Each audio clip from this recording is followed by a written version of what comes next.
Hi, thanks for joining me.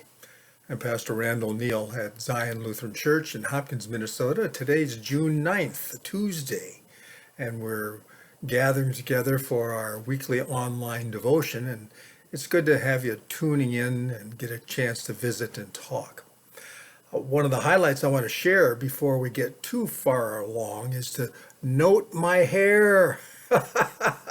I am so excited. I've told you over the past weeks that one of the things I'm looking forward to is to have that haircut, and you can kind of measure about how far along we are in our shutdown period. Well, on Tuesday, I was able to get in. Had to sign up like 10:30 in the morning, and I finally got in at 3:30 in the afternoon. They called and said about this time you can get in. So I scooted over and I did a little two-step after I was all done. It felt so good. So we're on our way, folks.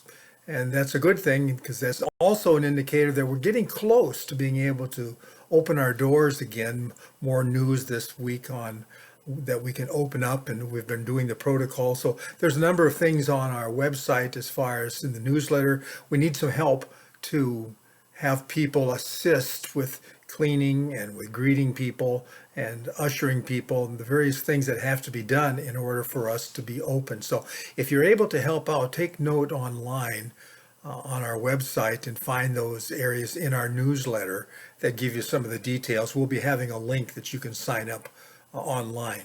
But for right now, continue to be praying and continue to be worshiping each week online.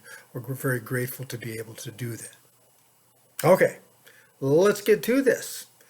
For 26 years, my wife Elizabeth and I and our three daughters, Laura, Jessica, and Amanda, we lived in Antigo, Wisconsin. And it's a great smaller town, somewhat close to Green Bay, a little over an hour away. Green Bay Packers, you ever hear of them? Yeah, I know, you hear of them quite a bit. But in any case, so we're 26 years, and that's where we came from when we came here to Zion. Now this is in the 15th year here in Hopkins. So Antigo, Wisconsin has a lot of history for us. Before that, I served in the congregation St. Paul Lutheran Church in Ruston, Louisiana. It's in northern Louisiana, and I was pastor and campus pastor at Louisiana Tech University and Grambling University. Then I accepted the call to be one of the pastors at Peace Lutheran in Antigo and served there until I came here.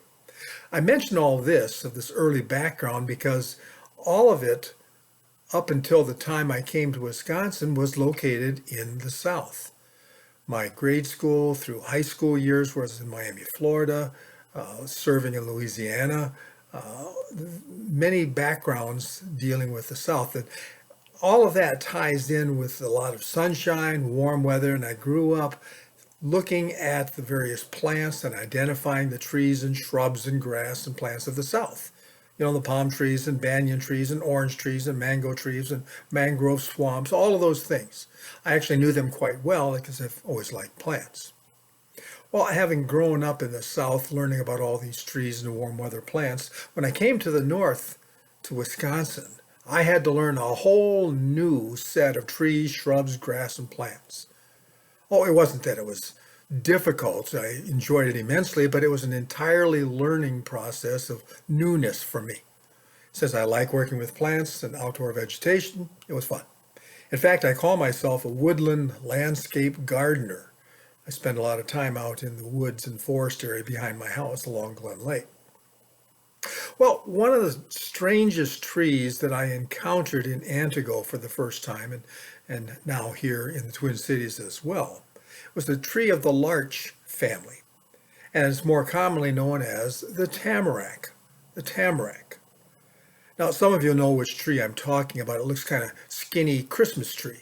And if you've seen the Charlie Brown Christmas specials on TV, you'll remember that Charlie Brown's Christmas tree looked pretty scraggly. Not many branches, pretty thin on the needle department, and not all that bright green. Well, I just described a tamarack tree. It looks, even when it's at its best condition, like a worn out spruce tree or balsam evergreen tree. In and of itself, if you're looking for a Christmas type tree, that's not it, and you'll be disappointed. You'll think the thing is dead and you want to pull it out, but it's not. Now, all of this is tying in because I've come to appreciate that tree over the years living in the North Country.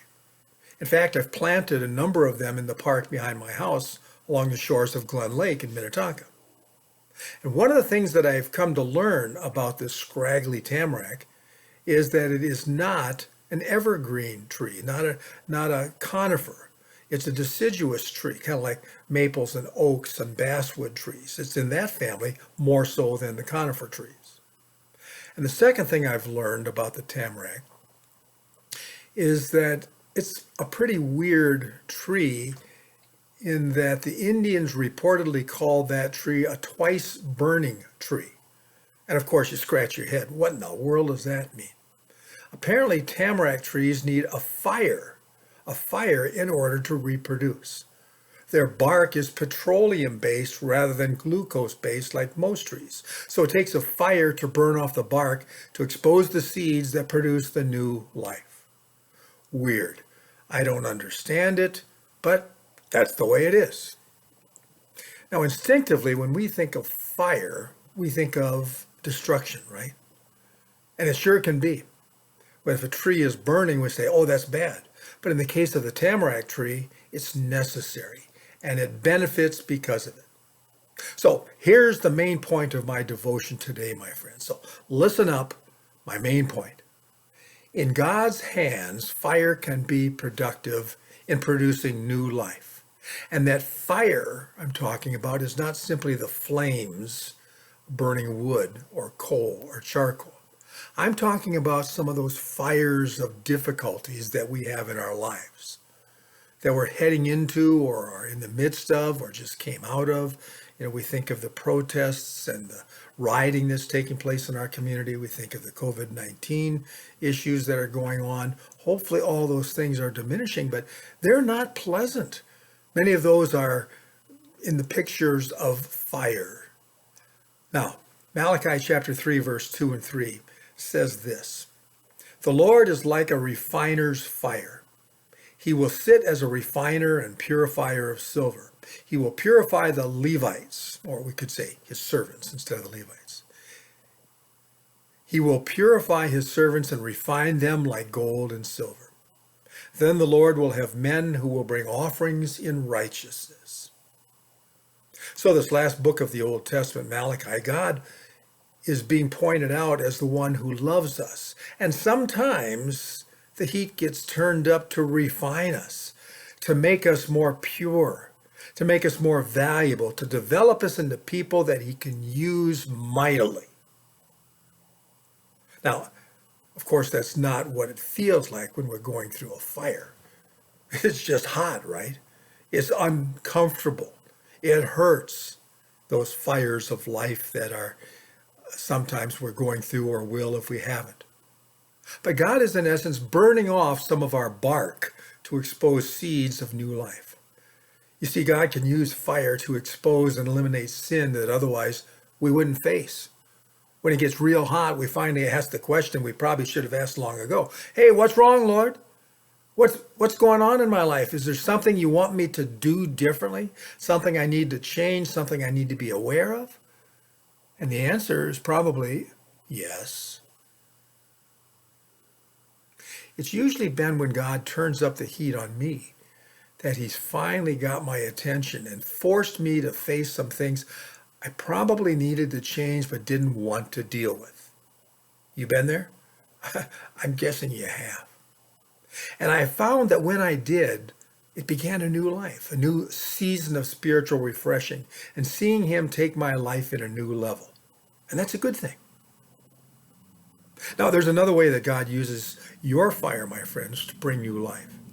He uses it to qualify you to open up hearts to Jesus. You see, folks who haven't been willing to listen to you when life was going well just may listen to you now because of the pain you're going through. God may use the fire you're going through to save them from the fire of his judgment forever. Also, when God turns up the heat, he often is trying to get us to change our priorities. Everything is either something that really matters or something that really doesn't. And we get those confused sometimes, don't we? We get them confused until the fire comes and we have to focus again on what really matters. I think we as a community and as a nation are going through that right now. Let's hope we come out on the other end having learned and benefit from it. Now, most importantly, your fire can produce a new life by causing you to see your God as you've never seen him before. Isn't that what happened to Job through all of his suffering? After all, he said in Job chapter 42, verse 5, "My ears have heard of you, but now my eyes have seen you." Job realized you never really know the Lord until you really need the Lord. And you really need him, my friends, when the fires are all around you. And in your desperation, you experience his love and his power as you've never before, because you've never needed him this much before. Zechariah 13:9, God says this, "I will bring them into the fire. I will refine them like silver and test them like gold. They will call on my name and I will answer them. I will say, they are my people, and they will say, the Lord is my God." My friends, from the fire that you're going through are coming seeds of some wonderful new life. Hang in there. See you next time.